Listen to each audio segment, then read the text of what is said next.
Assalamualaikum warahmatullahi wabarakatuh. Alhamdulillah wa syukurillah.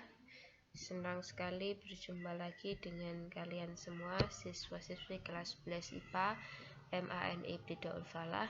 Ini adalah belajar dari rumah Mapel PPKN di semester genap yang kedua. Kali ini kita akan mempelajari lanjutan dari bab 1 tentang peran Indonesia dalam perdamaian dunia. Materi yang kita pelajari kali ini adalah satu, sarana hubungan internasional, dan kedua, perwakilan diplomatik. Oke, siapkan buku kalian. Kalian bisa mempelajari LKS kalian halaman 9 sampai 11. Sebelum kita mulai belajar, tetap saya ingatkan selalu tetap patuhi protokol kesehatan, tetap jaga kesehatan dan keselamatan kita bersama. Saya awali pembelajaran ini dengan pertanyaan, bagaimana Indonesia memperjuangkan kemerdekaannya? Tentu kalian ingat proses panjang yang dilalui bangsa Indonesia untuk mendapat kemerdekaannya. Kalau kita rangkum, ada dua cara yang ditempuh bangsa kita waktu itu. Satu, melalui usaha fisik, yaitu mulai pertempuran. Salah satu contohnya adalah pertempuran Surabaya untuk mempertahankan kemerdekaan 1945. Lalu yang kedua adalah cara non fisik. Cara ini kita sebut dengan cara diplomasi melalui perundingan, perjanjian. Kalau kita belajar sejarah kan banyak sekali perundingan yang dilakukan Indonesia dengan Belanda, dengan Jepang, dan lain sebagainya. Ini salah satu contohnya konferensi meja bundar tahun 1949. Waktu itu perwakilan Indonesia adalah Bung Hatta kalau nggak salah. Nah, cara ini namanya cara diplomasi. Inilah yang akan kita pelajari kali ini nanti. Kalau sekarang gimana cara mempertahankan eksistensi keberadaan Indonesia dan pengakuan Indonesia di dunia internasional? Caranya ya salah satunya ya, enggak cuma ini saja. Salah satunya Indonesia punya kekuatan militer yang cukup dipandang di Asia, masuk 10 besar tahun 2020. Terus yang kedua, Indonesia juga aktif di dunia internasional melalui peran-perannya di PBB, melalui politik luar negerinya yang bebas aktif. Dua cara tersebut adalah salah satu dari sekian banyak cara, sekian banyak jalan yang ditempuh untuk mempertahankan eksistensi, mempertahankan keberadaan dan pengakuan internasional, pengakuan dunia terhadap Indonesia. Kita mau lanjutin pembahasan kita tentang hubungan internasional. Kali ini kita akan membahas sarana-sarana hubungan internasional. Saya kutip dari buku LKS kalian halaman 9 sampai 10. Ada 4 cara yang tertulis di sana menurut J. Frankel, 4 sarana untuk melakukan hubungan internasional antar negara. 1. Cara diplomasi, 2. Propaganda, 3. Ekonomi, 4. Kekuatan militer dan perang. Kita bahas satu-satu. Propaganda. Saya awali dari propaganda dulu. Secara bahasa, ini adalah definisi KBBI.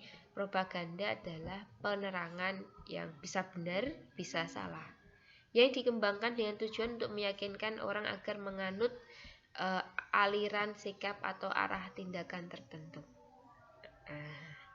Propaganda didefinisikan sebagai upaya yang disengaja dan sistematis untuk membentuk persepsi, mempengaruhi pikiran dan perilaku agar memberikan respon yang sesuai dengan yang diinginkan orang yang melakukan propaganda. Propaganda secara sederhana itu seperti ngajak-ngajak, memberikan pengaruh pada orang lain.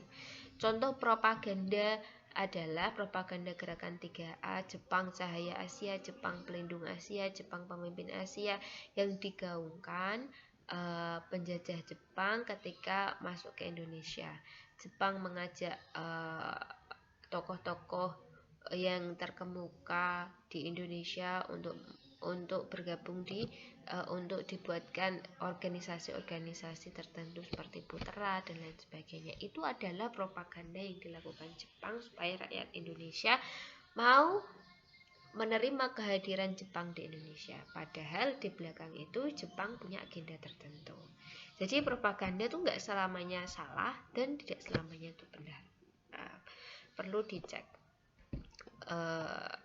kebenaran maupun kesalahannya. Itulah propaganda. Banyak sekali negara-negara yang melakukan propaganda seperti propaganda AS terhadap nuklir Iran, propaganda yang dilakukan Amerika Serikat pada Korea Utara dan lain sebagainya. Sarana hubungan internasional yang kedua adalah melalui ekonomi. Ekonomi tidak hanya ekonomi saja, tapi juga ekonomi, sosial, dan budaya. Karena memanfaatkan tiga sarana ini itu dapat menambah pemasukan negara, menggairahkan kehidupan ekonomi negara tersebut, memenuhi kebutuhan nasionalnya, dan sarana yang efektif juga untuk menunjukkan eksistensi negara dan bangsanya di level internasional. Banyak sekali organisasi di level internasional, organisasi multilateral di bidang ekonomi, sosial maupun budaya. Contoh yang di bidang ekonomi itu ada APEC, Asia Pacific Economic Cooperation, ada WTO, World Trade Organization, ada AFTA, ini ASEAN Free Trade Area, organisasi perdagangan bebas di ASEAN. Ada yang melalui sosial budaya seperti SEA Games dan ASEAN Film Festival. Semua ini adalah sarana hubungan internasional. Next, kekuatan militer dan perang. Sarana selanjutnya adalah kekuatan militer. Jadi kepemilikan sarana militer yang kuat, negara yang punya sarana militer yang kuat itu biasanya punya pengaruh yang lumayan kuat terhadap hubungannya dengan negara lain. Kita tahu negara-negara dengan kepemilikan sarana militer yang kuat di luar Indonesia ada Amerika Serikat, ada China, ada Rusia, ada Inggris, dan lain sebagainya. Mereka kan sangat berpengaruh terhadap dunia kan. Kekuatan militer ini kenapa kok bisa gitu? Karena kekuatan militer yang dimiliki negara-negara tersebut itu menambah kepercayaan diri negara yang bersangkutan di mata dunia. Kekuatan militer itu sebenarnya kan berfungsi sebagai alat pertahanan terhadap serangan dan tekanan yang mengancam negara. Tapi salah satu cara untuk menanggulangi ancaman-ancaman tersebut adalah dengan menunjukkan kekuatan militer yang dimiliki ke dunia internasional melalui demonstrasi angkatan bersenjata, parade militer yang sering kita lihat kalau sedang ada acara upacara 17 Agustusan di Istana Merdeka, nanti TNI melakukan parade militer di ulang tahun TNI dan lain sebagainya. Negara-negara lain juga begitu. Nah, saya lihatkan contohnya parade militer di negara-negara dunia. Ini contohnya di Cina, ini di Rusia. Mereka ngapain sih? Mereka itu sedang menunjukkan kekuatan militernya. Tak jarang pertunjukan kekuatan militer ini akan menambah pengaruhnya, menambah kepercayaan dirinya di mata internasional, sehingga negara-negara yang ingin mengancamnya kan juga berpikir ya, negara itu ternyata punya kekuatan militer yang lumayan. Jadi mereka memikirkan ulang untuk menyerang negara tersebut. Contohnya begitu. Ya, ini agak seperti pamer atau unjuk kekuatan. Memang iya, karena ini untuk menunjukkan kekuatan yang dimiliki dan untuk menunjukkan bahwa mereka siap menahan, mereka siap bertahan dari ancaman yang ada. Inilah alutsista atau alat utama sistem persenjataan yang dimiliki Indonesia. Ini data tahun 2019 di mana Indonesia itu negara ke-1 di ASEAN dan ke-15 di dunia yang termasuk dalam alutsista Indonesia terkuat, dan inilah alat-alat yang dimiliki oleh negara kita.